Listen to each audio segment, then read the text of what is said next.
ჩემი თავი განსხვავება არის იმაში, რომ ამ შემთხვევაში ეს ალიანსი არის დაფუძნებული რაღაც კონკრეტულ წესებზე, რომელიც მანამდე არ არსებობდა, მათ შორის ეს წესები არის დოკუმენტალურად გაწერილი. ეს არ არის რაღაცა ალიანსი, სადაც უბრალოდ ადამიანები დადგნენ ერთად ავიდნენ სცენაზე, ფოტო გადაიღეს და მერე დაიშალენ. კონკრეტულად გვაქვს გაწერილი, რაზე გვაქვს შეთანხმება და ჩემი აზრით, რაზეც გვაქვს შეთანხმება, ეგეც არის მნიშვნელოვანი. იქ არის სამი რაღაცა.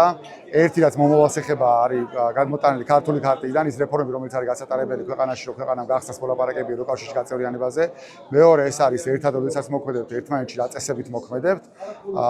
და ალბათ მესამე ყველაზე მნიშვნელოვანი ეს არის გამარჯვების სტრატეგია, როგორ ხედავთ საბოლოო ჯამში გამარჯვების გზას, როგორ მივიდათ გამარჯვებამდე. თითოეულ ამ მიმართულებით ან ბოლო ორს გულისხმობ, შეიძლება კიდევ დეტალებზე საუბარი და ამაზე გვექნება საუბარი, ბევრი რაღაცები ჩასაშლელია და რაღაცები შესათანხმებელია კიდევ ერთმანეთთან, მაგრამ პრინციპულად განსხვავება არის ეს, რომ შეთანხმებული ვარ წინასწარ ერთად მოქმედების წესებზე და შეთანხმებული იმაზე, როგორ მივიდათ გამარჯვებამდე.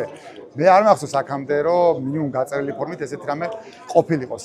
მგონია, რომ ამითი განსხვავდება ყველა დანარჩენი მანამდე არსებული რაღაც გაერთიანებებისგან და ერთობებისგან. მე მაინც იმედს ვიტოვებ, რომ ეს მათ შორის საწინდარი იქნება კიდევ უფრო მყარი თანამშრომლობის და უფრო ჭირო თანამშრომლობის ამ პოლიტიკურ ჯგუფებს შორის და მათ შორის იმედი მაქვს, რომ კიდევ სხვა პოლიტიკურ ჯგუფები, პოლიტიკურ მოთამაშეებს დაემატებიან ამ პროცესს.